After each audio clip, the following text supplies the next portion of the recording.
Si vous souhaitez être à la une du meilleur de l'actualité camerounaise, alors vous êtes au bon endroit. L'information de qualité vous est proposée sur votre nouvelle chaîne YouTube, Média d'Afrique TV. Eh bien, mesdames et messieurs, une fois de plus bienvenue pour cette nouvelle analyse vidéo. Pour vous qui êtes nouveaux, retenez que nous sommes une équipe d'experts analystes, spécialisés dans les affaires politiques, dont l'objectif majeur est de vous informer en continu des faits et gestes, politiques, économiques et sportifs qui fait rage au quotidien. Bien sûr, il suffit de vous abonner et d'activer la petite cloche pour rester toujours à l'écoute de la une. À noter aussi que vos commentaires sont toujours les bienvenus. Bonjour à tous, chers abonnés de Média d'Afrique TV. Aujourd'hui, nous abordons un sujet brûlant qui continue de secouer la scène judiciaire et politique du Cameroun. Il s'agit de l'affaire du journaliste assassiné, Martinez Zogo, un nom qui résonne désormais à travers tout le pays.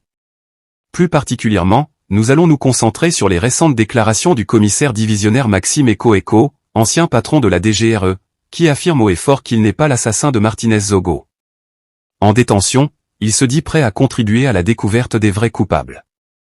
Dans cette vidéo, nous allons décortiquer ensemble le communiqué de ses avocats, les implications de cette déclaration, et ce que cela signifie pour la suite du procès. Installez-vous confortablement, car nous allons entrer dans les détails de cette affaire complexe. Pour bien comprendre les enjeux, il est essentiel de revenir sur les faits qui ont conduit à la tragédie. Martinez Zogo, journaliste d'investigation et directeur de la radio Astérisque Amplitude FM Astérisque, a été enlevé et retrouvé mort dans des circonstances horribles en janvier 2024. Son assassinat a choqué l'opinion publique, mettant en lumière les dangers auxquels sont confrontés les journalistes au Cameroun. L'affaire a rapidement pris une tournure judiciaire avec l'inculpation de plusieurs hauts responsables, parmi lesquels le commissaire divisionnaire Maxime Eko, accusé d'avoir joué un rôle clé dans ce meurtre. Cependant, depuis le début du procès, ce dernier clame son innocence. Dans un communiqué publié par ses avocats, Maxime Eko a réaffirmé qu'il n'était en aucune manière le véritable assassin de Martinez Zogo. Ce message, rendu public le 19 août 2024, a suscité de vives réactions. Mais qu'est-ce que cela signifie réellement? Selon ses avocats, Eko est prêt à coopérer, même depuis sa cellule, pour aider à mettre la main sur les véritables coupables. Il ne s'agit pas seulement d'une défense classique, mais d'une posture de collaboration active. Mais pourquoi maintenant? Cette question demeure au centre des débats. Une des clés de cette affaire réside dans la tension palpable entre les avocats de la défense, les parties civiles, et le tribunal militaire de Yaoundé. Depuis le début du procès le 25 mars 2024, les avocats demandent avec insistance une copie du dossier d'instruction.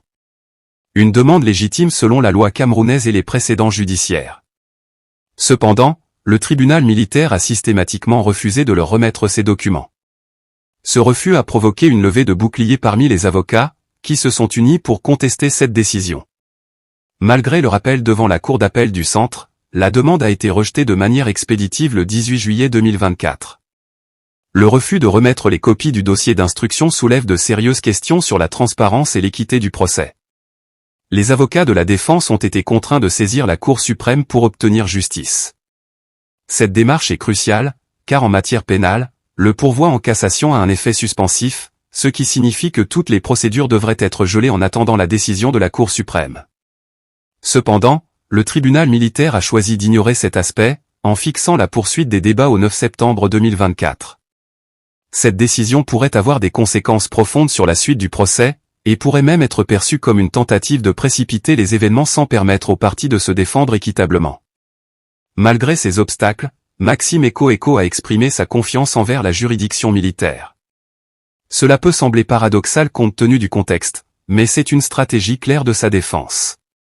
Ses avocats insistent sur le fait que leurs clients souhaitent que la vérité éclate, non seulement pour laver son nom, mais aussi pour que justice soit rendue à Martinez Zogo. Le commissaire divisionnaire n'accepte pas sa mise en cause sans réagir. Il se dit déterminé à œuvrer pour que les véritables auteurs et commanditaires de cet assassinat soient démasqués et jugés. Une déclaration forte qui pourrait influencer le cours du procès, en suscitant de nouvelles pistes d'enquête ou en relançant des débats sur d'éventuelles complicités encore non identifiées. Alors, que va-t-il se passer ensuite? La prochaine audience est fixée au 9 septembre 2024, une date clé où les charges seront notifiées et les débats entreront dans le vif du sujet. Cependant, l'issue du pourvoi en cassation devant la Cour suprême reste un élément à surveiller de près. Si la Cour suprême tranche en faveur des avocats, cela pourrait remettre en question tout le processus actuel et forcer le tribunal militaire à revoir sa position. Dans le cas contraire, le procès pourrait se poursuivre dans des conditions contestées par la défense, ce qui pourrait, à terme, affaiblir la légitimité du verdict final. Chers abonnés, cette affaire Martinez-Zogo est loin d'être terminée.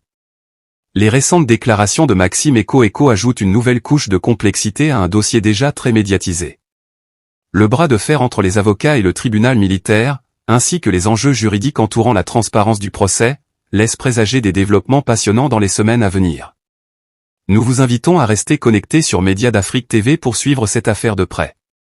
N'oubliez pas de vous abonner, d'activer la cloche de notification et de partager cette vidéo pour que la vérité puisse enfin éclater au grand jour.